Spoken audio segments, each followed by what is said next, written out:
Good morning, everyone, and welcome to the Safe and Calm webinar for July 14th. This is Deanna Mitchell from Leading Age Michigan. It has been a few weeks since our last webinar, and while there still has not been a lot of new guidance out there, there does continue to be a lot of questions and nuances about some of the current rules, and so we're going to try to go over some of that today. Our agenda for today will start with an advocacy update from Dalton, our Director for Public Policy. He's going to focus mostly on the proposed SNF Loss Revenue Fund. We'll follow with a brief situation update, and then we will do a review of the visitation and testing guidances from CMS, CDC, and MDHHS, and talk about, again, some of those nuances. We will refer to the new OSHA and MyOSHA guidance. We're not going to go over that in detail today, but just kind of give you an update. And then, of course, we have a few other small miscellaneous updates as well. So at this point, I will turn it over to Dalton, who will talk to you about advocacy.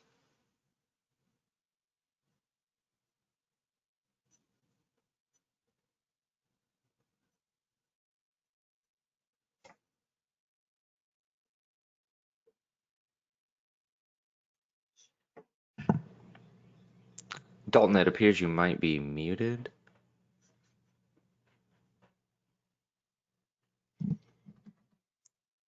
Oh, for some reason it looks like he actually just went offline, so he may be having to rejoin.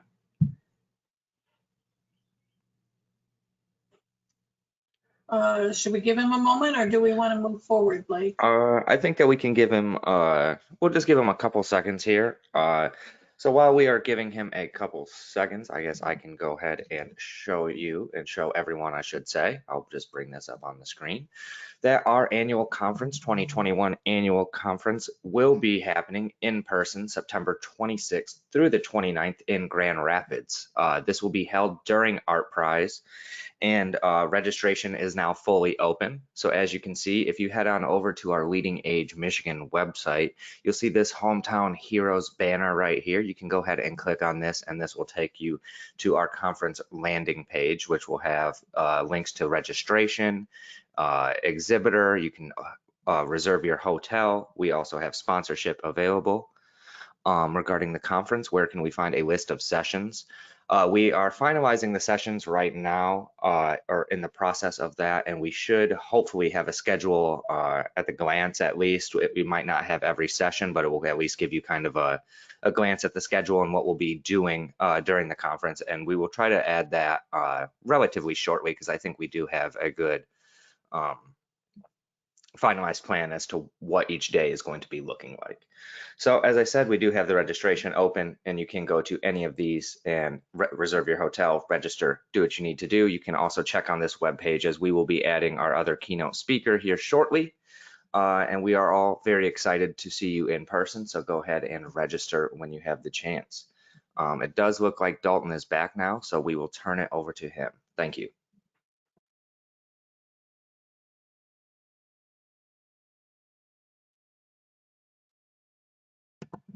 It looks like you're just muted, Dalton. Oh, I don't. For some reason he dropped offline again. So let's just move forward to your section then, Deanna. Okay. Okay, so we are going to move on to the Michigan situation update.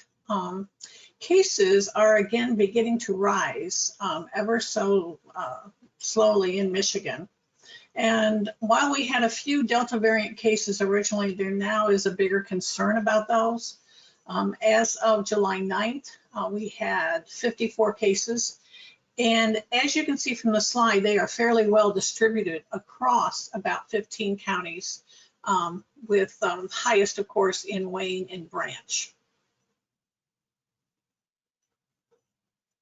So about the Delta variant, the Michigan numbers definitely understate the actual transmission rate because so few positive cases are actually tested for the variant. And it takes about a week to process the test and sequence, do the sequencing needed to identify what variant is responsible for the infection. It is known to be more transmissible than other strains. It has also been found to be less responsive to antibody treatments. Vaccines are still considered effective against that, but there is some concern about how long that will last.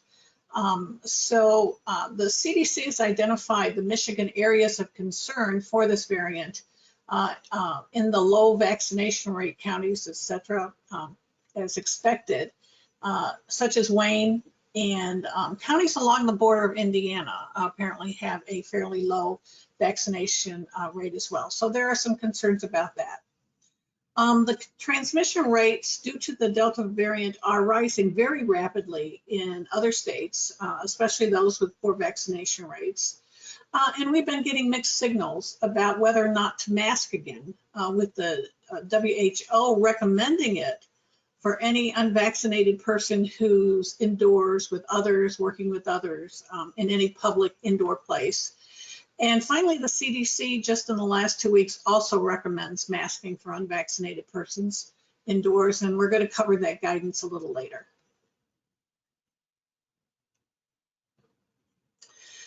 So looking at the Michigan data overall, the caseload, we can see that over the past few weeks, it's continued to be very low, but it is starting to gently rise again. We're not sure if this is really a trend or just, you know, a little bit of variation. The death rates also, again, are very low, but also slowly rising. And so we need to watch both of these trends to see if we're going to start to move toward upward numbers of more infections, or if, again, this is just some variation that in normal experience goes up and down. When looking at the CMS county positivity rates, you can see that all the Michigan counties are in the green category and have been for about the last 2 weeks. However, the CDC transmission maps vary a bit from that. And we're going to look at that again shortly because CMS uses its county positivity rate for testing, but the CDC recommendations often rely on their definition of what moderate transmission looks like. Overall, the CDC is reporting that over the case rates have gone up in Michigan by about 32%, looking at the data as of last week. And the positivity rates, remember just looking at the PCR tests, they're slightly increased as well. Good news is that hospitalizations and death rates have continued to be stable or go down. The CDC, again, though, still does call the overall state transmission level moderate. And there's always been a bit of discrepancy between what CMS and CDC say about the transmission rates. So this is the CDC graphic as of 7/8. Again, they call the transmission rates at a moderate level, but as you can see, there's only about 12 counties left in that category. Basically, all the rest are experiencing a low transmission rate. Members should be reminded that the testing protocol still depends on the CMS rate, at least for nursing homes. The other residential care settings are pretty much based on what the state wants to do. But there are also a few recommendations that are based on the CDC data, such as use of face protection. Technically, in these yellow counties, face protection would still be needed.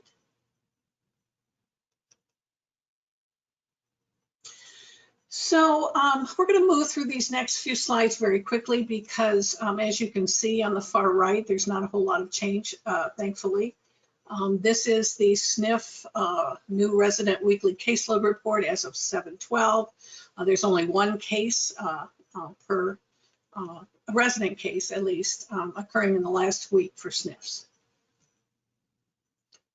The same is true for HFAs, only one case. And also the same is true for AFCs. There was only one case in each of these settings during the past reporting week for residents. This is the table that we've presented many times before, the overall numbers for long-term care residential settings. And this, of course, comes out of the state MDHHS. The only area of concern here is that there are still new staff cases. And actually, and I checked this twice, there were listed 9 reported deaths in HFA during the previous week, which, you know, is a large number. So we're not sure if that was a correction, but it was certainly a substantial change in terms of how many people, staff persons at least, have died working in long-term care settings. So that was really remarkable. We're kind of going to watch that. When we look at the CMS data for resident vaccinations in nursing homes, we can see that Michigan is toward the lower end of the list at 76.28, I believe it is, percent of residents. But you'll note that even though we're toward the end of the list, there's not a lot of variation between the at least the middle section of this graphic. So even though we tend on the lower side, our numbers are not really that much in variation from the entire middle section. When we look at staff vaccinations, we are still a ways down the list with an overall rate of 49.35%, I think. There is a bit more variability in the data here. We're not the lowest state by any means, but we are not really in the middle either. So now we're going to move on to resources and guidance updates. We're going to start again, as I said, with visitation and testing. So what we've decided to do is to start with a quick review of the QSL. We know that there's there's nothing in there that's new to anyone, but it is the basis for both nursing homes, CMS guidance, and other residential settings in Michigan. And the core principles still apply. So as people are beginning to feel that the pandemic is getting behind us, it's important to remember that all of these core principles are still applicable and required, even though it might seem a little restrictive to do that. We continue to get questions about whether or not temperatures are still needed to be taken during screening. And both the CMS and CDC guidance and actually the state are saying yes, they do. In general, visitors must mask and maintain social distancing. Signage and educational materials are still required. Staff must continue to use PPE as needed for both source control and infection control for people who are in transmission-based precautions for either quarantine or isolation. And this is a question that's come up a lot. You still have to cohort residents who are suspected or confirmed COVID positive. It is possible to put them in a single room if you need to, according to the LAURA guidance for nursing homes. But the state has also confirmed that the rules regarding nursing home placement of COVID positive persons have not changed, and that the rules for using care and recovery centers as well as COVID relief facilities still apply. So if indeed this becomes a problem, we would like to hear about it, because we do know that a lot of those facilities have taken down their units. But as recent as I think 2 weeks ago, the state confirmed that all of the requirements for care and recovery and COVID relief facilities, they have not gone away.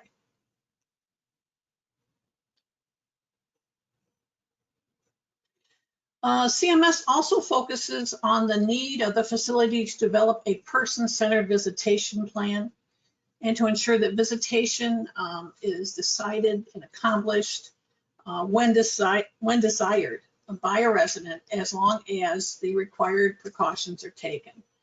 They continue to encourage physical barriers when needed, but they also want to ensure that facilities are providing privacy for these visits. And they continue to note that anyone who cannot or will not abide by the safety requirements, they should not be visiting in person. Outdoor visitation is still the recommended venue when it's possible, and it's still preferred even when all in the group are fully vaccinated. All the other requirements for outdoor settings are in place and unchanged. Masks and social distancing are still required if anyone in the group is not vaccinated, even though you're outdoors.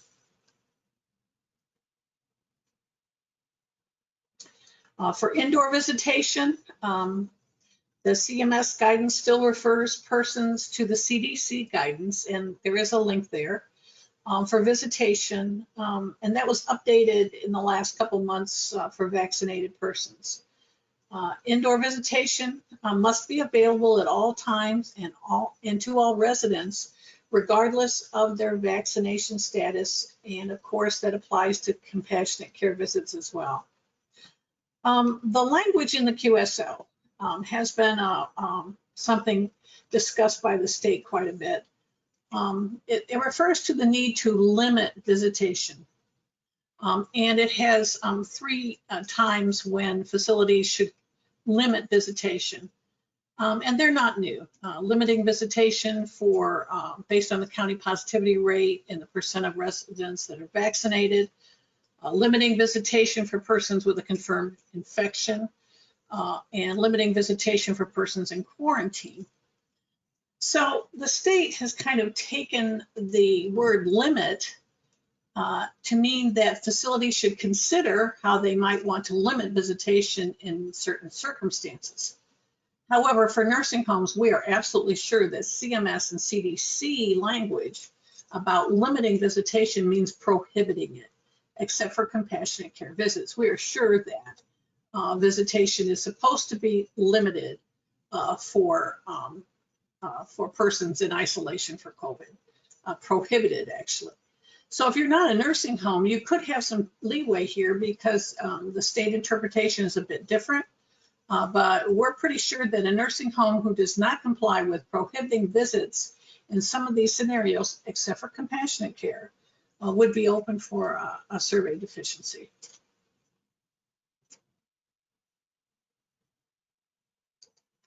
CMS has asked facilities to review other considerations and needs within this guidance, although they're not a requirement. You have the ability to limit the number of visitors at one time, the number of people in a facility at one time, you can schedule, etc., at your discretion. But it is important to remember that you should have a sound reason to deny or seriously limit visitation. The long-term care ombudsman have been weighing in on this quite a bit, and they're always working to kind of decrease any limitations for visiting. We've been hearing a lot from them lately, but it is important to note, as long as you have a good reason in terms of safety precautions or staffing or whatever, you have the right to limit the numbers and places to meet, etc. Again, visits in shared rooms should be avoided whenever possible. And residents who are fully vaccinated can choose to have close contact, but they still have to abide by other rules. And all of that is described in the CDC guidance for vaccinated persons, and that link was on the previous slide. In terms of outbreaks, if there is any new nursing home onset case or a newly positive staff member, that will trigger the designation of an outbreak, and you still have to go into outbreak mode. You must prohibit visitation immediately, again, except for compassionate care, and test everyone as soon as possible, staff and residents. You're required to test weekly until you have no new cases for 14 days. But CDC and we continue to suggest that for at least the first 2 weeks, You might want to test twice weekly to get your arms around where the infection may be very quickly. But again, you must test weekly at a minimum. If that first run of tests does not show any other new cases outside of the affected area, you can open up visitation again, but only to areas that have no cases.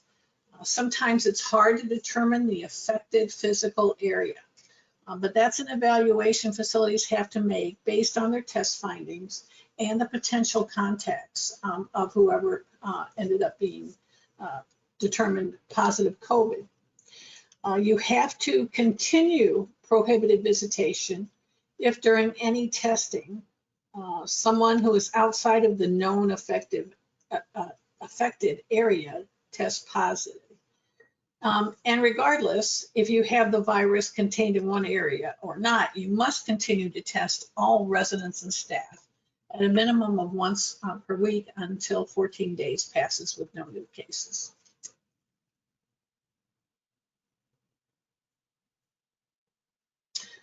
A reminder that compassionate care cases are always allowed, and the need for a compassionate care case is meant to be done through a person-centered process by working with residents and families.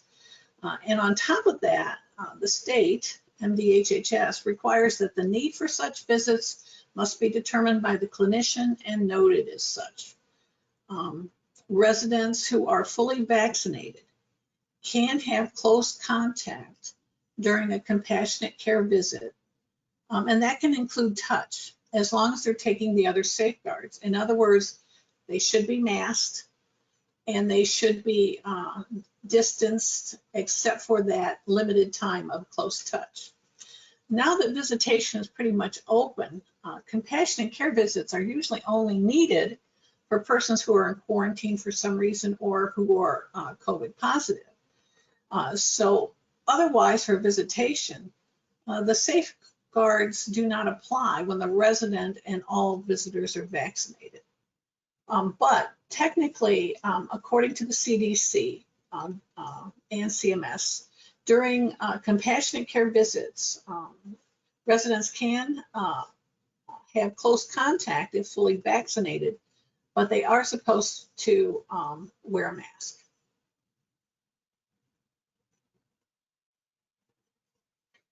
This section of the QSO speaks to the fact that you cannot restrict or deny visitation beyond the rules put in place for CMS. You could be cited if you do not have a good clinical or safety reason if you're a nursing home. And we've heard a lot from the long-term care ombuds. They are out there trying to foster more visitation and mostly appropriately, but they're looking at some of these scenarios and they aren't recognizing in a lot of instances that the facility has some judgment here and can put some restrictions on things like length of visit, a number of people, etc. And again, for compassionate care visits, masking is still required, but contact for a limited amount of time is allowed.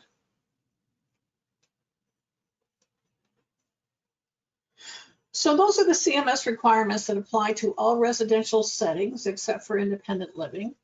And they apply to all residential settings because the state has mandated that. MDHHS still has a May 21st epidemic order on visitation that's still in effect.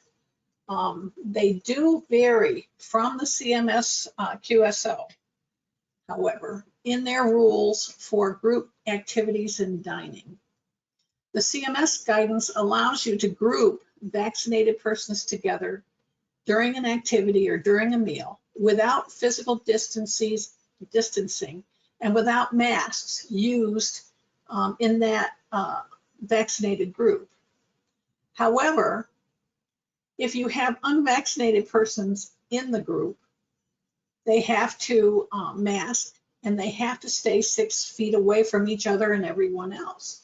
So you could have in one room a group of vaccinated persons who are kind of clustered together, and the unvaccinated persons who have to remain distanced from everyone and each other. However, the state requires that you not treat these two groups differently. Their take is that if anyone in the group is unvaccinated at all, everybody has to social distance, everybody has to mask unless they're eating. So I don't know if there's any teeth to this or if this really is a problem. It is possible for you to try to cohort your vaccinated group, perhaps at a different lunchtime or a different activity time, but MDHHS is concerned about segregating unvaccinated people unnecessarily, according to them, unless everybody is segregated. So I guess this makes sense, but that's their take on it so far. I don't know how they're really monitoring that. So this is the rest of the May 21st order. It pretty much includes all the reporting and educational issues. It's not really changed for many months. I've just kind of thrown it in here. We haven't had a lot of questions about this. It does talk about the reporting time, 12 hours and 24 hours. But again, none of that is new.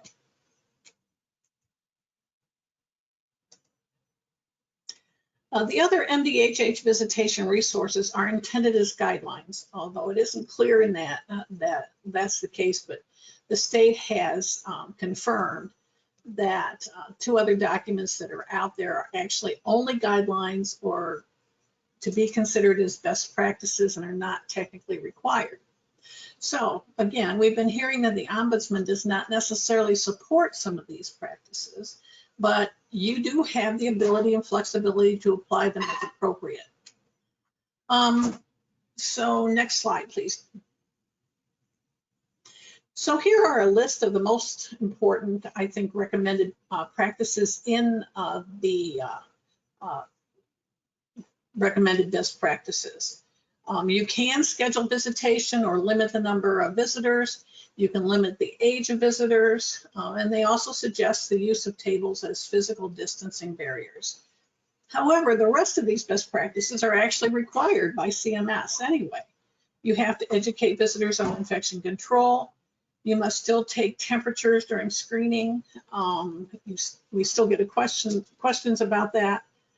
You cannot deny visitation because the visitor is unvaccinated. That's a CMS rule. The rest of these are really pretty much in alignment with what CMS expects.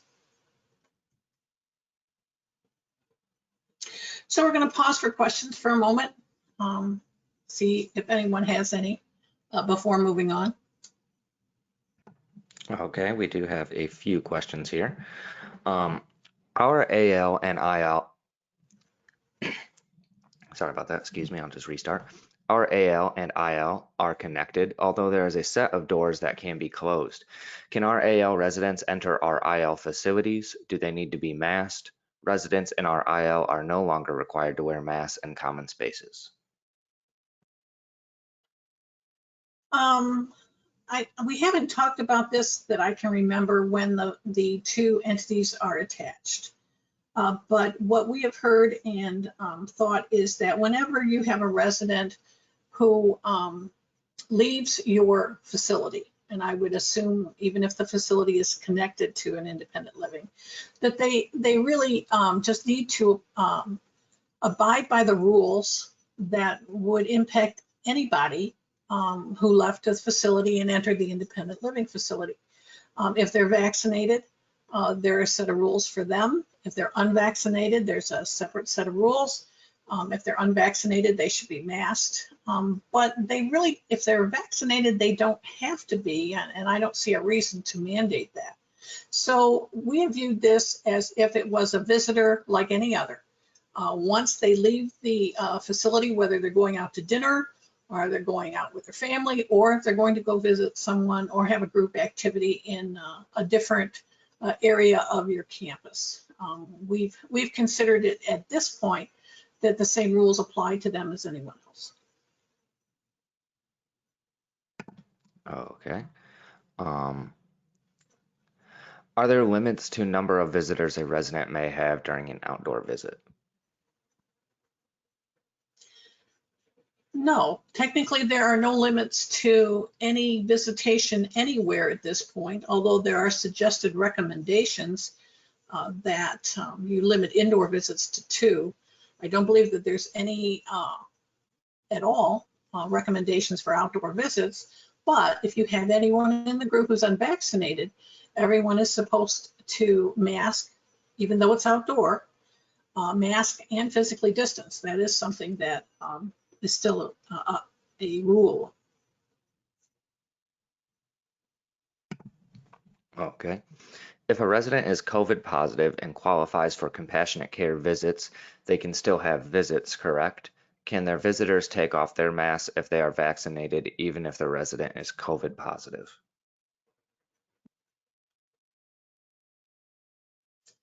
No. I would want to check the exact verbiage of this, but my understanding is that all of the, I'm sorry, repeat the question again, Blake. If a resident is COVID positive and qualifies for compassionate care visits, they can still have visits, correct? Can their visitors take off their masks if they are vaccinated, even if the resident is COVID positive?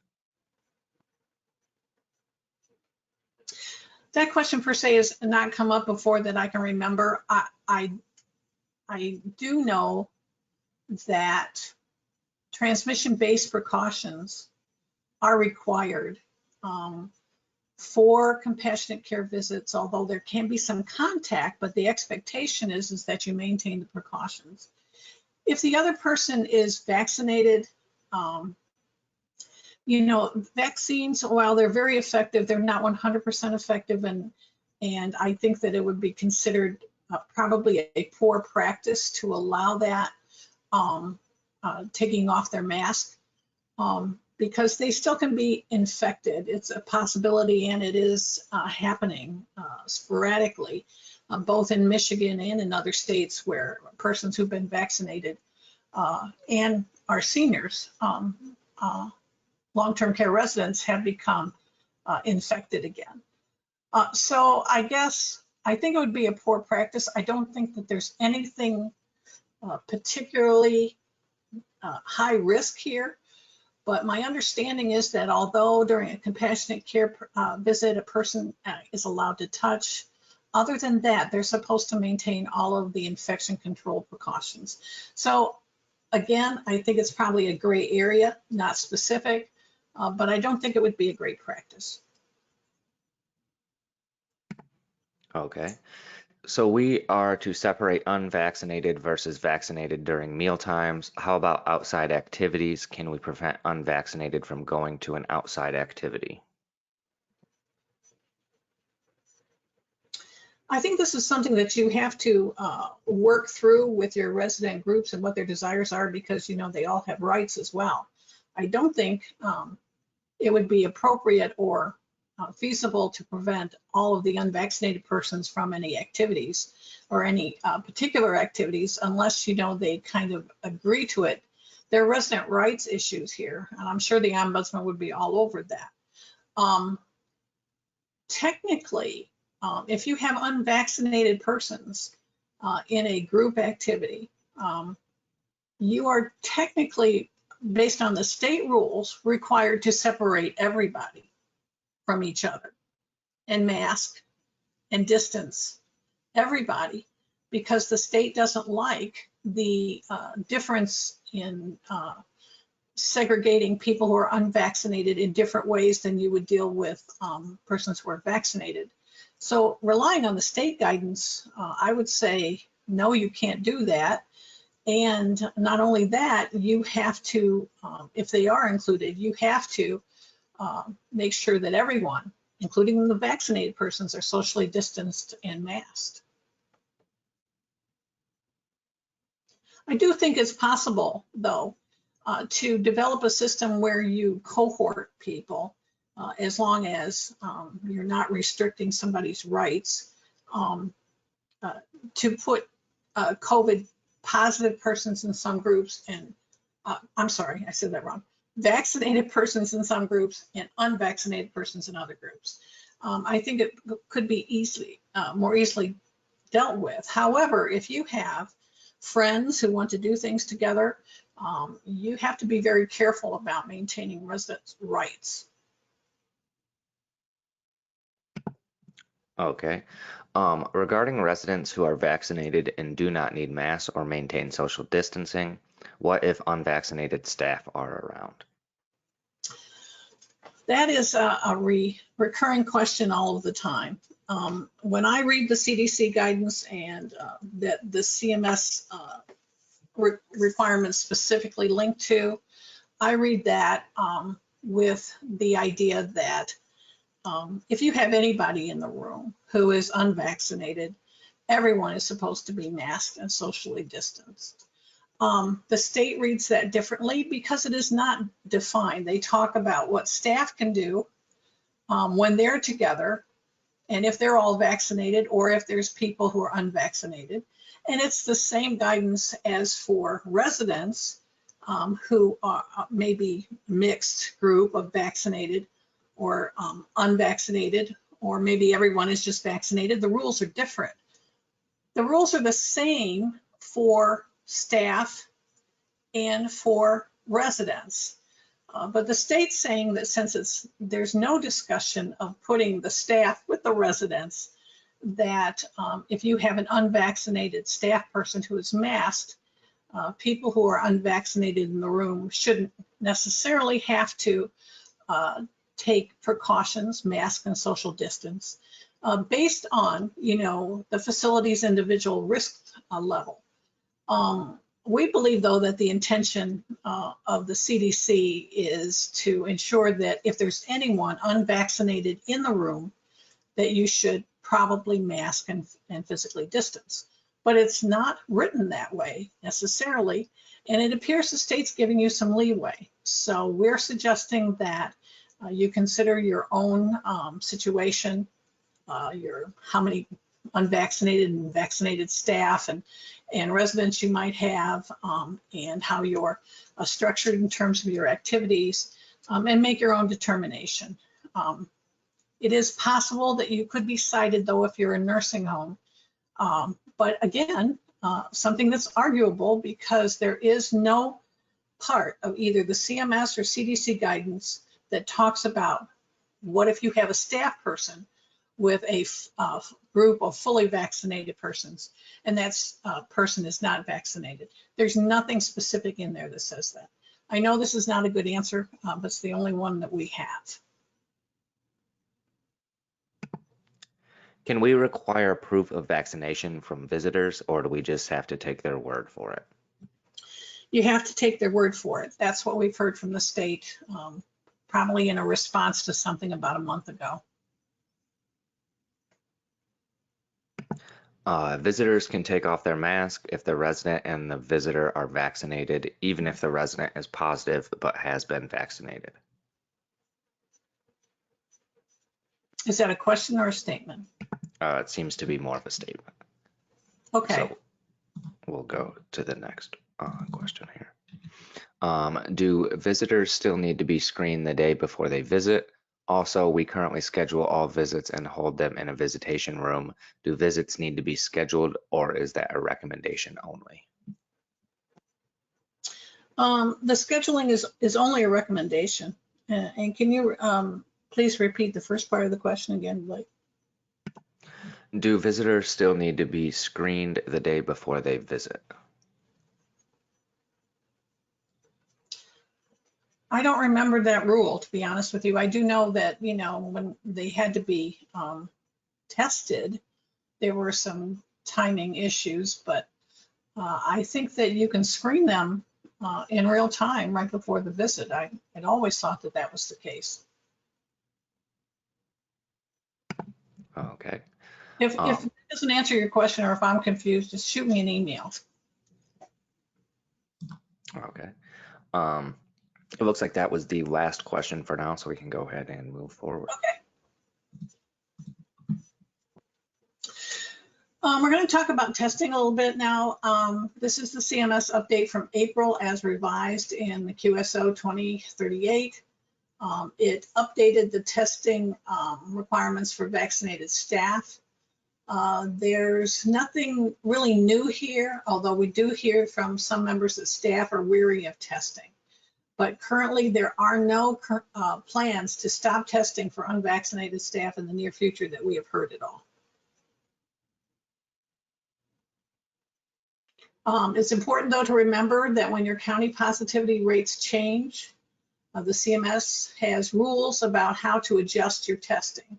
So if the rate goes up to the next tier, you must start increased testing immediately. But if it goes down, you're supposed to wait for at least 2 weeks with decreased positivity rate levels before decreasing the frequency of testing.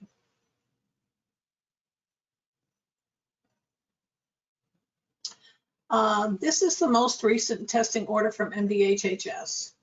And again, remember that even if your county moves down to a low level, a green level based on the CMS positivity rates, all unvaccinated staff still has to be tested at least weekly because of the state mandate.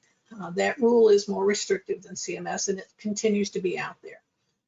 Also, please remember that if you're looking for guidance, a lot of people, several people were citing guidance to me that was old, and we're still trying to apply the MySafe start levels to whether or not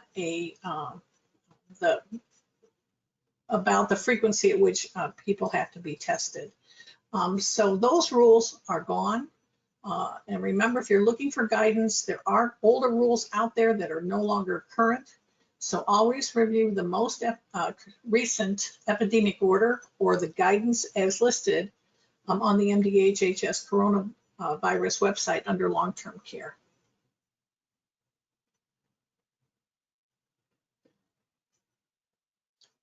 So here are the testing recommendations from MDHHS that are beyond the rule.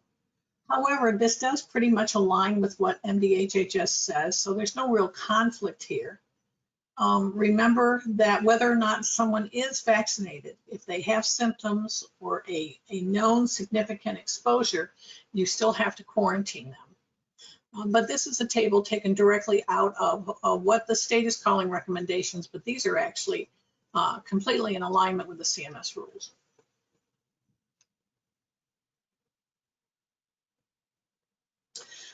This is from that same recommended guidance. It's about testing on return to the facility. Again, nothing new here, and it is in complete alignment with the CMS and CDC guidance. So we think it's important that you know that those two documents are out there. They're called recommendations by the state, but the reality is that most of what's in there are in alignment with the CDC. So they are helpful in that respect. It's mostly the visitation, limitations on the number, and whether or not you schedule and things like that that are considered the best practice and not necessarily required. So we're now going to move to a very brief update on the OSHA and my OSHA rules. As we said before, we're not going to go through these rules today. They're kind of long and complicated. But we wanted to make sure that you were aware that several weeks ago, OSHA updated its temporary emergency rules, and we did go over them at that time. And shortly following that, MyOSHA rescinded its May 24th set of rules, and they now defer to the new OSHA requirements. There does continue to be mandatory requirements for wearing masks in healthcare settings, and along with some physical distancing, use of barriers, etc., that is expected, especially if you are in a patient care area. And it's also important to remember that the temporary emergency rules are for healthcare settings in general, and the CDC still governs the long-term care setting guidance as mandated by CMS.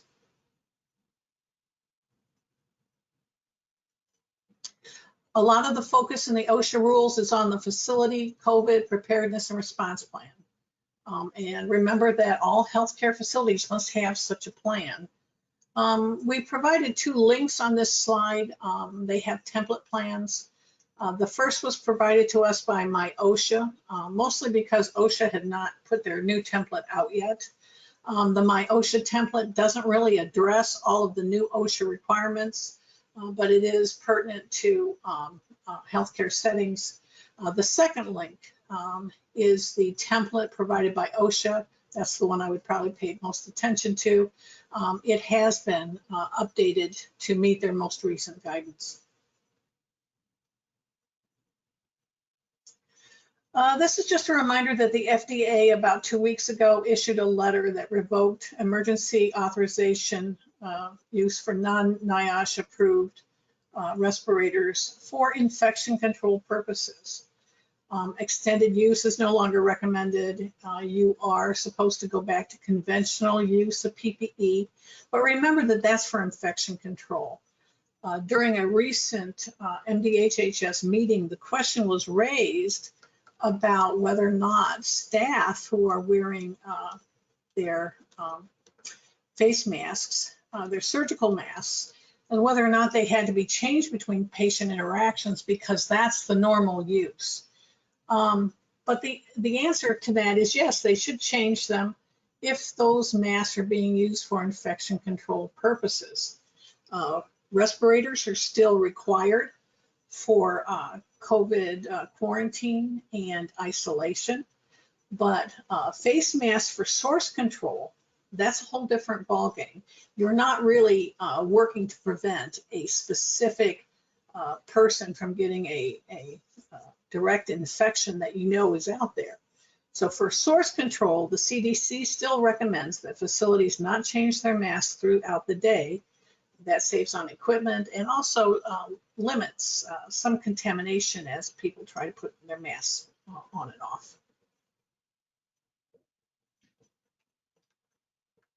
CMS has also issued an updated rule on exemptions for emergency exercise requirements. If you remember, healthcare facilities are required to do testing and exercises to ensure that their emergency processes are well established. So any facility that is still operating under their emergency plan during the pandemic can be exempt from the next required full-scale exercise, even if you used that exemption during your previous exercise cycle. But if you're not operating an emergency plan, you do not have that option. At this point, we figure that almost everyone is still working under their emergency planning during the pandemic, so you should be exempt from having that full-scale exercise that is really very somewhat arduous, for lack of a better word. In late June, the CDC finally updated its masking recommendation in alignment with the WHO. And although these requirements are not currently mandated by MDHHS, it is highly recommended by both WHO and the CDC that unvaccinated persons should be masked when indoors in any public or workplace.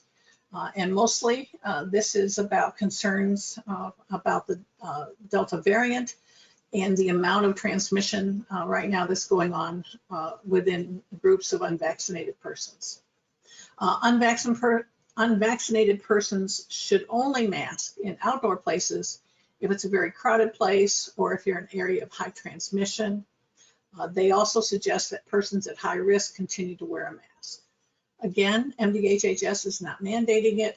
However, I don't know if that'll change in the near future, but with the Delta variant out there, there's a lot of concern about unvaccinated persons and that they should mask when in public. This is just a kind of a placeholder slide. I wanted to remind everyone briefly that local health department communications are still often at variance with state and federal requirements. And over the last year, although it kind of was slow to get started, we have been able to address some of these issues with the state when they arise. So if you are confused or concerned about a local health department determination, please let us know. We'll look into it. They still seem to kind of be in their own world sometimes. NHSN was planning on updating and streamlining some nursing home reporting on July 8. However, that update did not occur, and we're still not sure what the current plan is. In the interim, facilities are still required to submit all the data and complete all the current fields unless the change, until the change becomes official.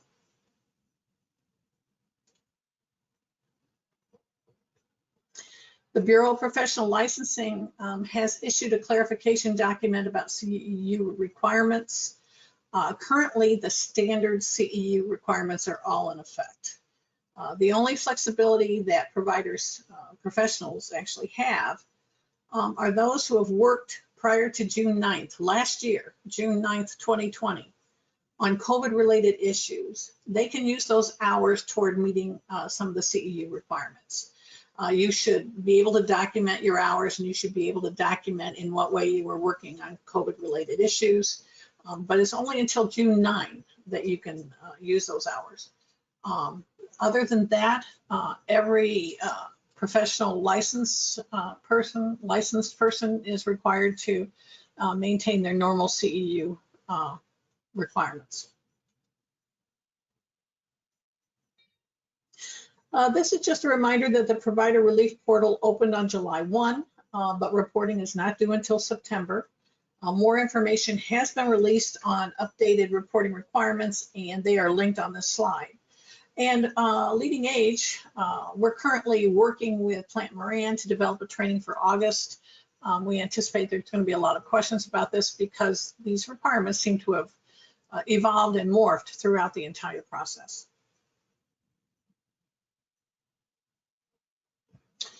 And that ends our webinar for today. Any final questions?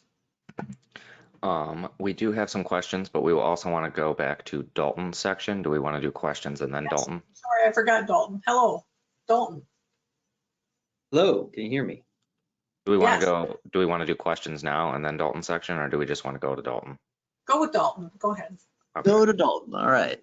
Sorry about that. My laptop crashed at the worst time, everyone. I'll be quick.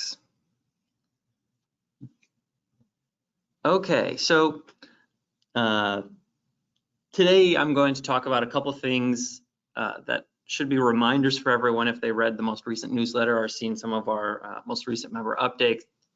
This slide here is just to note that the legislative calendar is currently in flux. You may have heard that the Unlock Michigan petition got certified by the Michigan Board of Canvassers. The Senate and the House both want to act on this as quickly as possible.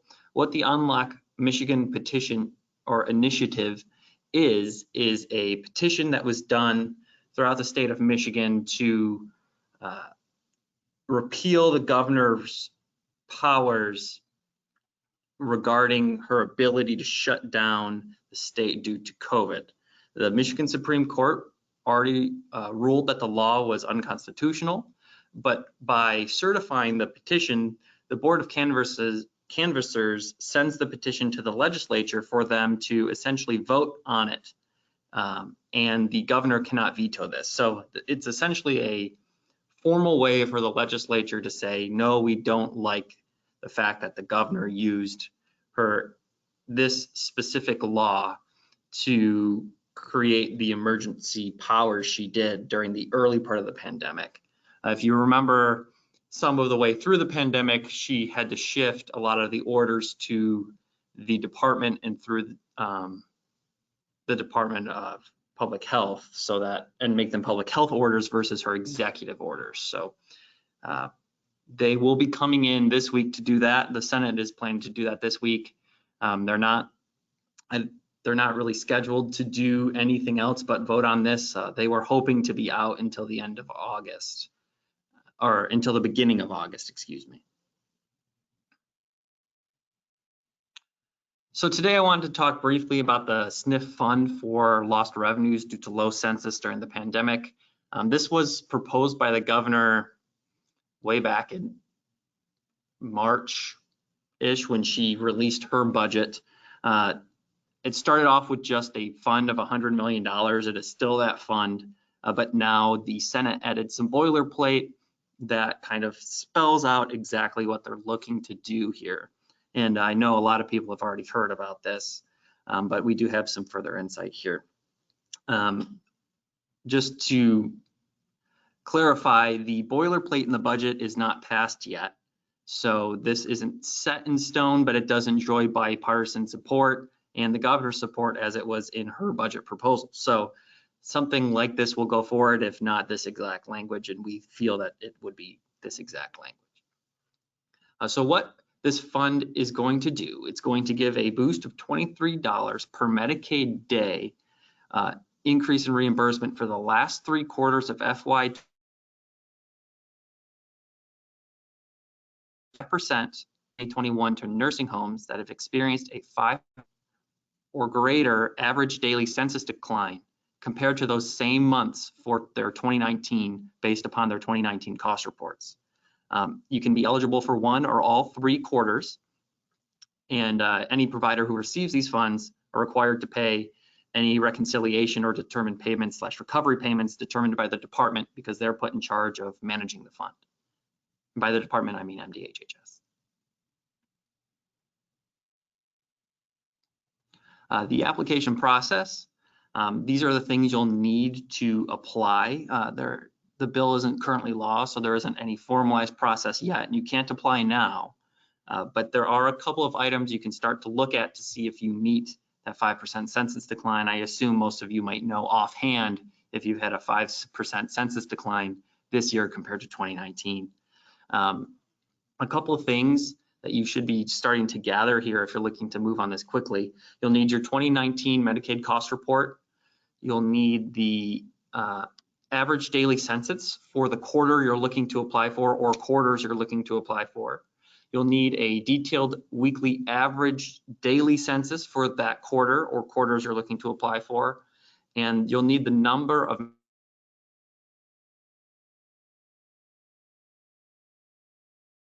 Medicaid days rendered in the applicable 2021 quarter. And these includes any ICO or Healthy Michigan Plan days of care. A couple of other things to note: MDHHS will have 14 days to remit payment to you after receiving the request, and providers have until December 31st, 2021. But at that date, the department has to reconcile the entire fund. So we're recommending that you plan to apply by at least December 17th.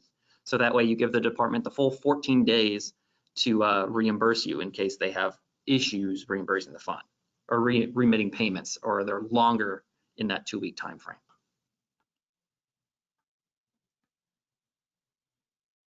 Another conversation that's going on that was sent out via member update, there are conversations occurring, and the bill probably won't be finalized until at least they come back after the summer, if not in the fall.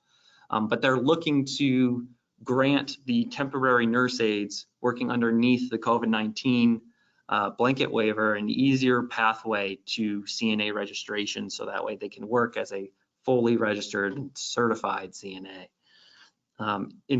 And by doing this, they're looking to circumvent the normal process for a CNA to get approved.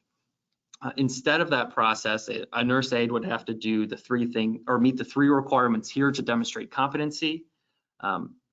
The first one is a 16-hour course of in-person or online training. The next, they'd need 80 hours of on-the-job or in-service training or on-the-job experience. And then they need to complete another way to demonstrate that they are qualified. That would be either completing the normal exam, which we understand is hard to do at this time.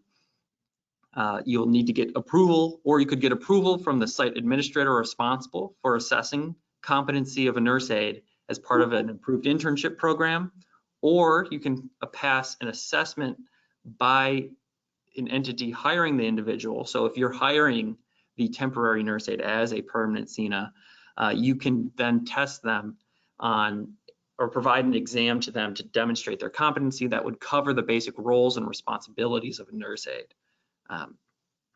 So opening up the process a little bit here, the bill is not yet final. It's still in its first committee. It was introduced. It was initially planned to move a little quicker than it was, but it has been delayed as the legislature's moved to summer break.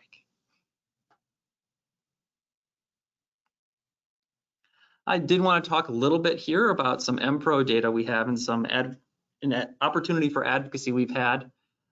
This chart here shows the review for IDRs by MPRO, and as I want to highlight the percent of tags deleted by MPRO and the percent of tags amended by MPRO. That's roughly 40%, 38, 39%. We thought this was really concerning, showed some inconsistencies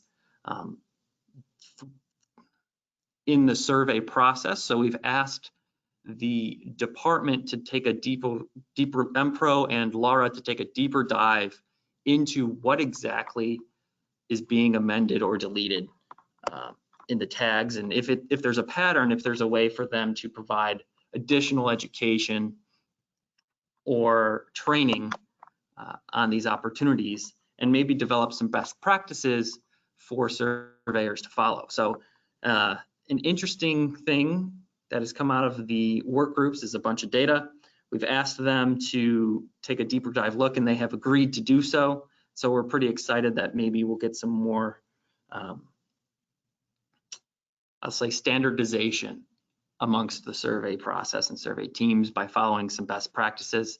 And another interesting point to note is that 100% of the MPRO reviewed IDRs were approved. So you're clearly saying that the department is recognizing that there are some flaws, MPRO is recognizing that there are some flaws, and so they've agreed to come to the table and look at some things to create some best practices.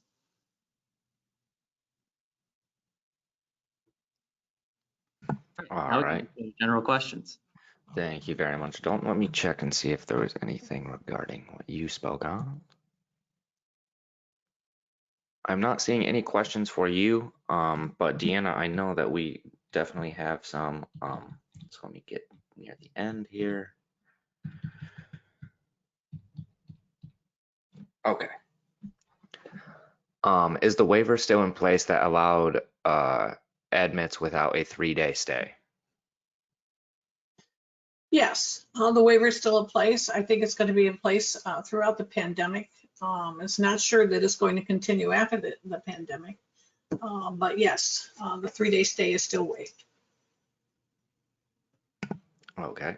On a call with MDHHS, they stated they are receiving about 700 COVID tests per day. From this number, is there any concern coming from MDHHS or anyone else about SNF compliance to testing non-vaccinated staff? I've not heard that. I did see that same number as a level of unvaccinated staff, and to be honest with you, I didn't calculate. I do know that we have about a 40%, closer to 50% staff vaccination rate. So, you know, that does sound, I'm glad you brought that up. That kind of raises some concerns. We'll bring that up with the department. I'm sure that 50% of all the caregivers in Michigan is more than 700. If our positivity rate is at 1.9%, can we COVID test unvaccinated staff members monthly? Not if you're a nursing home. You have to, I'm sorry, hold on. No. Even if you're not a nursing home, the MDHHS guidance says you have to test everyone at a minimum of weekly if they're unvaccinated. And of course, then if you're a nursing home, you have higher requirements. If you're in a higher area, an area of higher positivity rates. But the minimum expectation is all unvaccinated staff have to be tested weekly at this point. And that's a state requirement. For screening and monitoring at main point of entry, does this need to be manned by a person or can it be done electronically? How do we ensure denying access if does not pass screening if not manned? I'm sorry.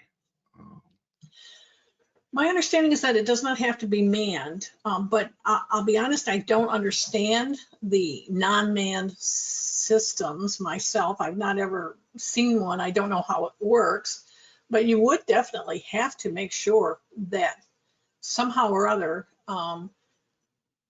you're able to identify who doesn't pass the screening. And in fact, I do know of a facility who got in trouble for not ensuring that everyone passed the screening coming through. I don't know what kind of system they really had. But yes, you're going to have to make sure that you can identify who passes and who doesn't. I'm not sure how electronic systems may or may not do that, but that is a requirement. Do we have any updates in the wage increase for direct care workers? What is the current date for ending? I would have to defer to Dalton for that. Dalton, are you still on?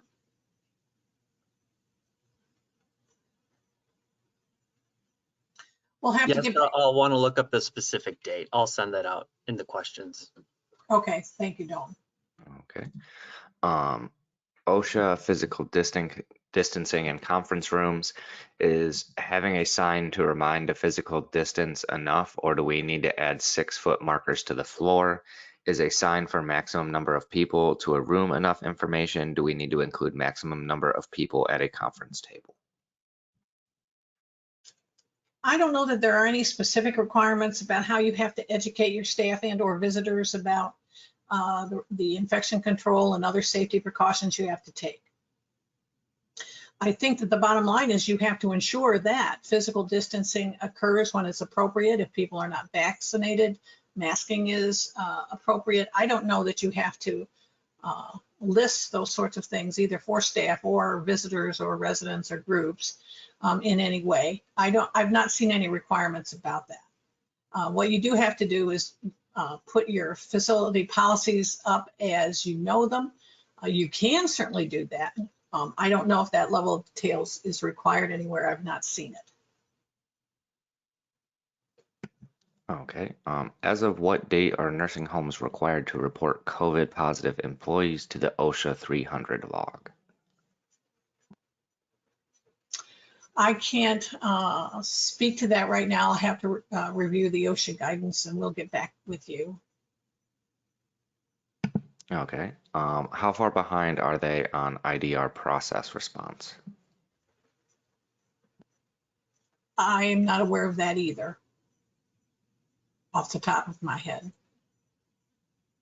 But we can look them up. We will get a list of all your questions. Okay. So it looks like that was the last question for right now. So if you do think of anything after the webinar has concluded, as always, you can reach out to Safe and Calm, Dalton, or Deanna at leadingagemi.org, and we will make sure to get those questions answered.